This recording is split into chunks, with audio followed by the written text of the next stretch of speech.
नमस्कार YouTube family मित्रांनो आणि मैत्रिणींनो, प्रेमाची दुनिया या यूट्यूब चॅनलमध्ये तुम्हा सर्वांचं अगदी मनपूर्वक स्वागत आहे. तुम्ही जर आपल्या या चॅनलवर नवीन असाल तर आत्ताच आपल्या चॅनलला लाईक, शेअर आणि त्याचबरोबर सबस्क्राईब करायला विसरू नका.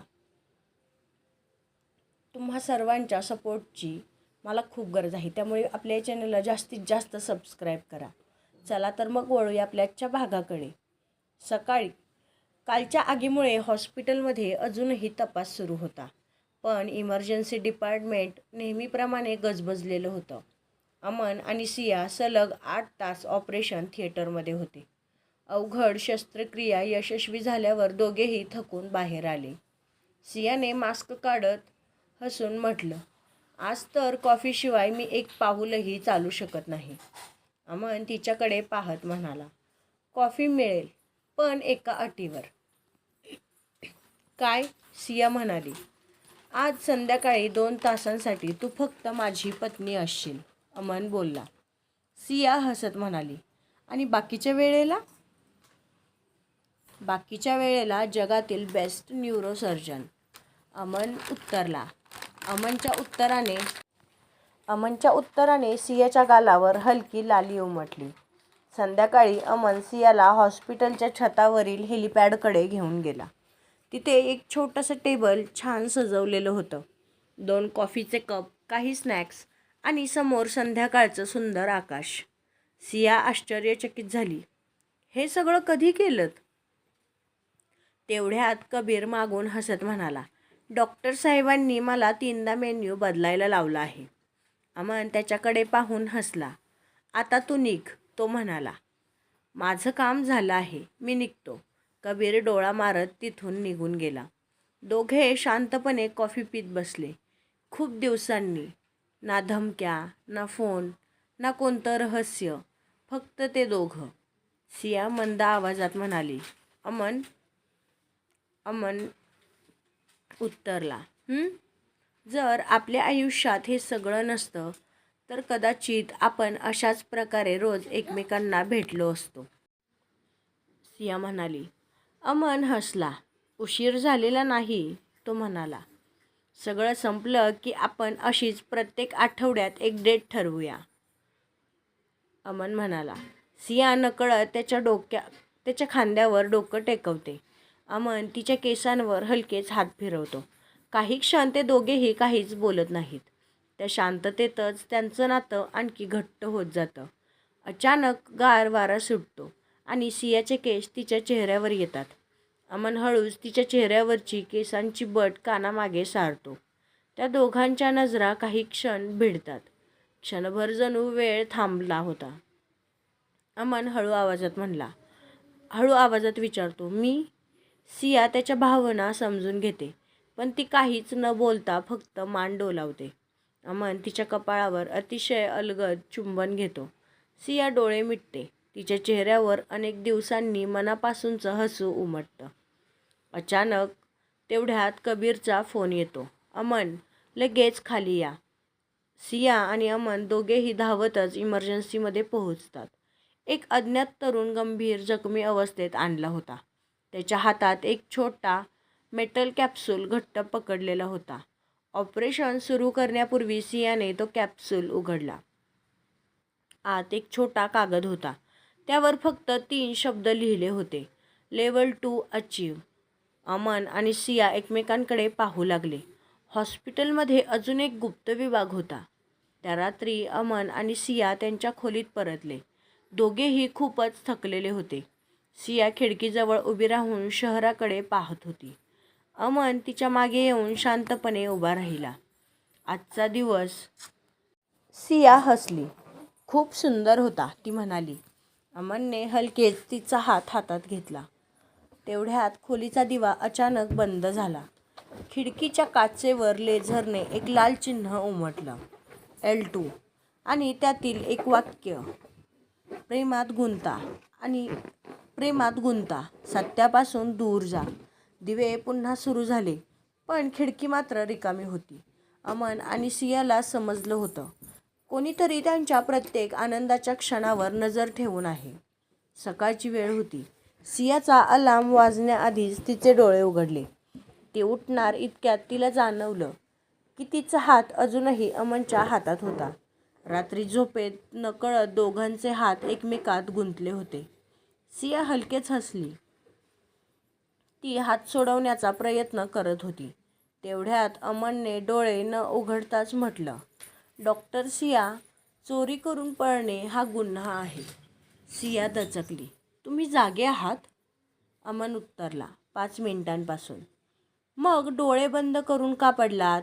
सियाने विचारलं. अमन मिश्किलपणे म्हणाला, माझी बायको माझा हात कधी सोडते ते पाहत होतो. सिया उशी त्याच्यावर फेकत हसली. खूपच नाटक करता तुम्ही, ती म्हणाली. आणि ते फक्त तुझ्यासमोर, अमन लगेचच म्हणाला. दोघेही मनापासून हसू लागले.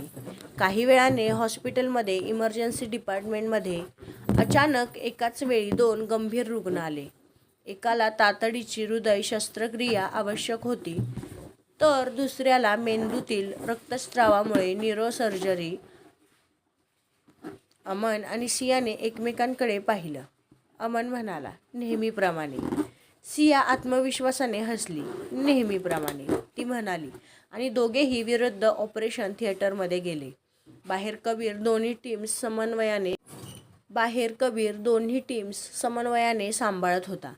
3 तासांच्या अथक प्रयत्नानंतर दोन्ही शस्त्रक्रिया यशस्वी झाल्या.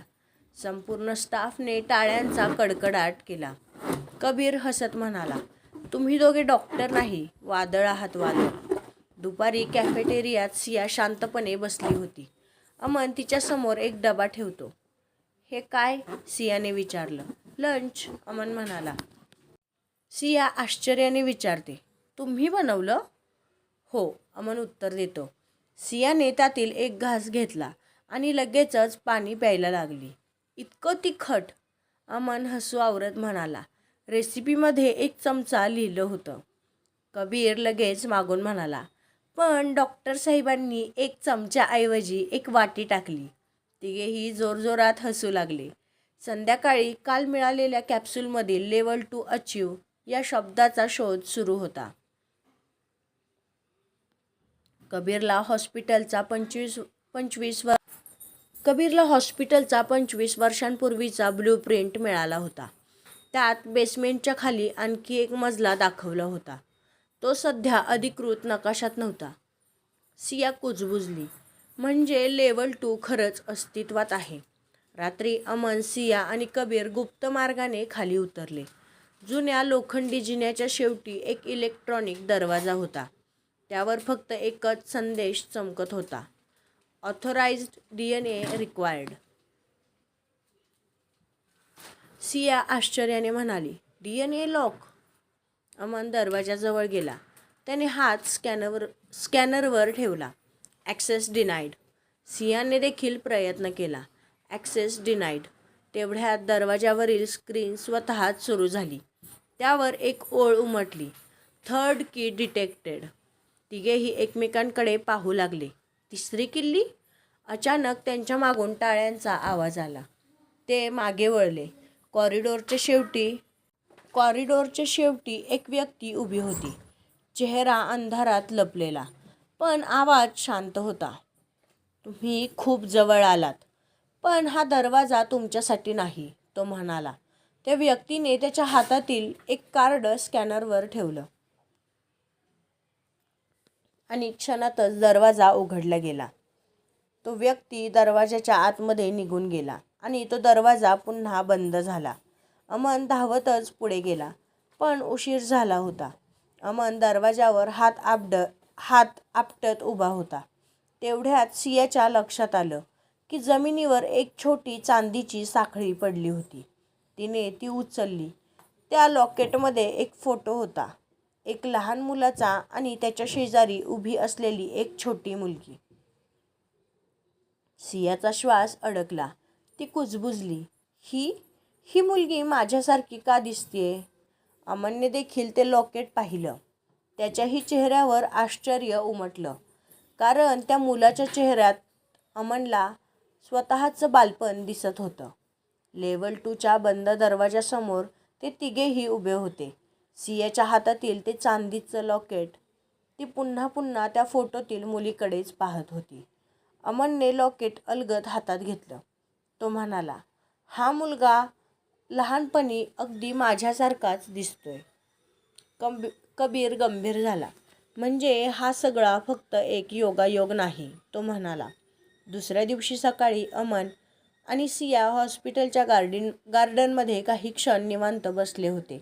अनेक दिवसांनी त्या दोघांना एकत्र नाश्ता करण्याची संधी मिळाली होती. सिया कॉफीचा घोट घेत म्हणाली, आपण लग्न केल्यापासून एक दिवसही शांत गेला नाही. अमन हलकसं हसला. मग आज आपण नियम बदलू, तो म्हणाला. कसा? सियाने विचारलं. आज दुपारी आपण लंच डेटला जाऊया, अमन म्हणाला. सिया भुवया उंचावत म्हणाली, हॉस्पिटलमध्ये? नाही, अमन म्हणाला. मी आधीच कबीरला सांगितलंय की 2 तास आपल्याला कोणीही डिस्टर्ब करायचं नाही. तेवढ्यात कबीर दुरून ओरडला, हो, पण 2 तासांपेक्षा 1 मिनिटही जास्त नाही. ते तिघेही हसू लागले. दुपारी अमन सियाला शहराबाहेरच्या शांत तलावाजवळ घेऊन गेला. आजूबाजूला फक्त थंड वारा वाहत होता. पाण्यावर उमटणाऱ्या लहरी आणि त्या दोघांची शांत साथ. सिया मंद आवाजात म्हणाली, हे ठिकाण खूपच सुंदर आहे.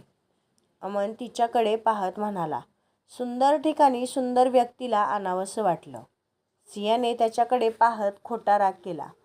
आज खूपच फ्लर्टी मूडमध्ये आहात, ती म्हणाली. अमन म्हणाला, कारण आज माझी बायको हसते. क्षणभर दोघेही शांत झाले. सियाने हळूच आपलं डोकं अमनच्या खांद्यावर टेकवलं.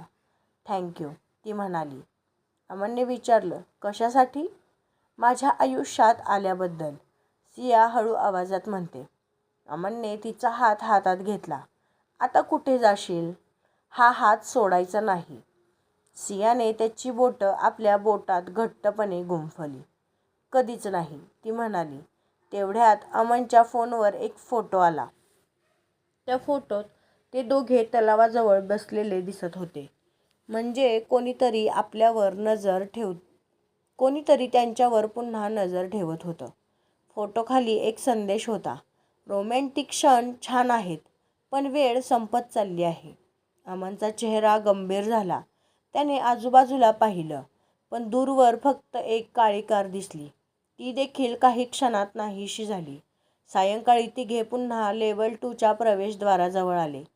यावेळी कबीरने जुन्या विद्युत नियंत्रण पॅनलचा अभ्यास केला होता. अचानक त्याला भिंतीवर लपवलेलं एक बटन दिसलं. त्याने ते दाबलं. दरवाजाजवळचा एक गुप्त कप्पा उघडला गेला. त्याच्या आतमध्ये एक ऑडिओ कॅसेट होती आणि एक छोटं पत्र होतं. पत्रात लिहिलं होतं, जर हे सापडलं असेल तर योग्य लोक इथपर्यंत पोहोचले आहेत. पण पुढे जाण्याआधी एक गोष्ट लक्षात ठेवा, सत्य प्रत्येकाला स्वीकारता येत नाही.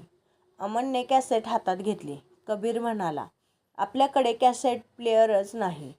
सिया हसत म्हणाली, हॉस्पिटलच्या जुन्या संग्रह विभागात अजूनही एक आहे.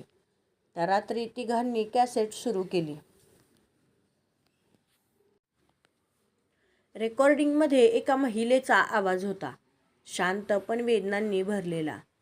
ती म्हणाली, जर अमन आणि सिया हे ऐकत असाल तर याचा अर्थ आम्ही अपयशी ठरलो.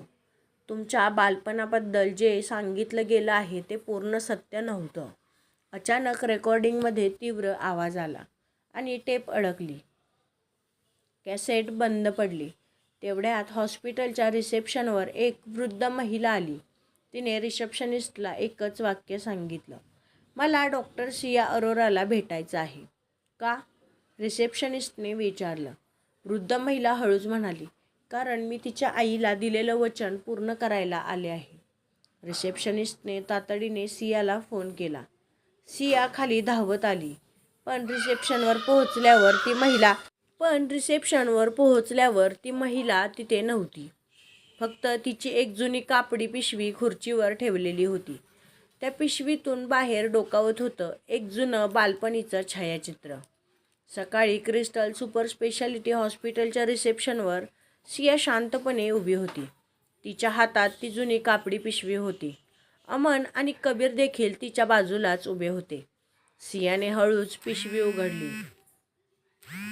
आत एक लहानसा लाकडी डब्बा होता.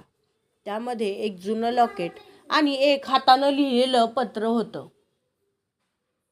माझ्या सियासाठी. सियाच्या हातांना हलकासा कंप सुटला, पण तरीही तिने ते पत्र उघडलं. जर हे पत्र तुझ्या हातात आलं असेल तर याचा अर्थ मी स्वतः तुला भेटू शकणार नाही.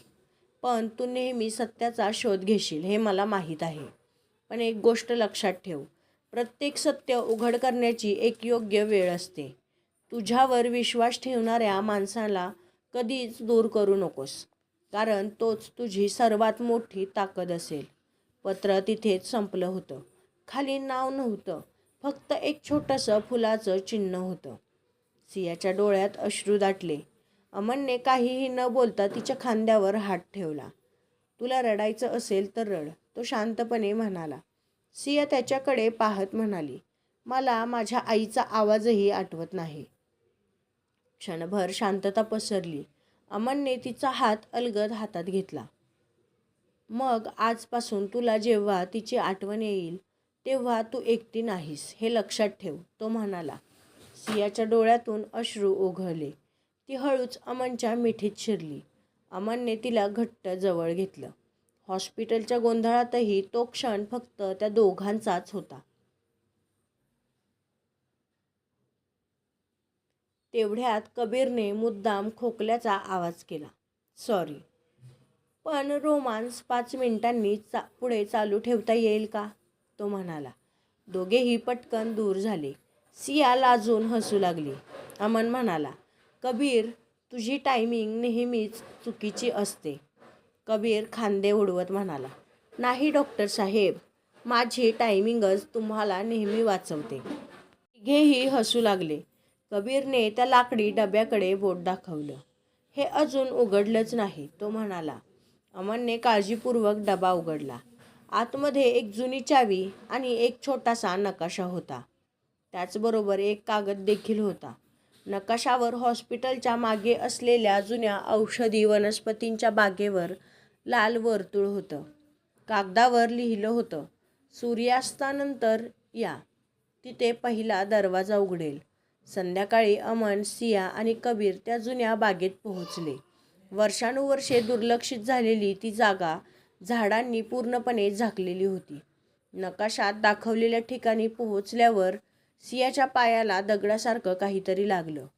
तिने बाजूची वेल बाजूला केली तेव्हा तिथे जमिनीवर लोखंडी झाकण दिसलं.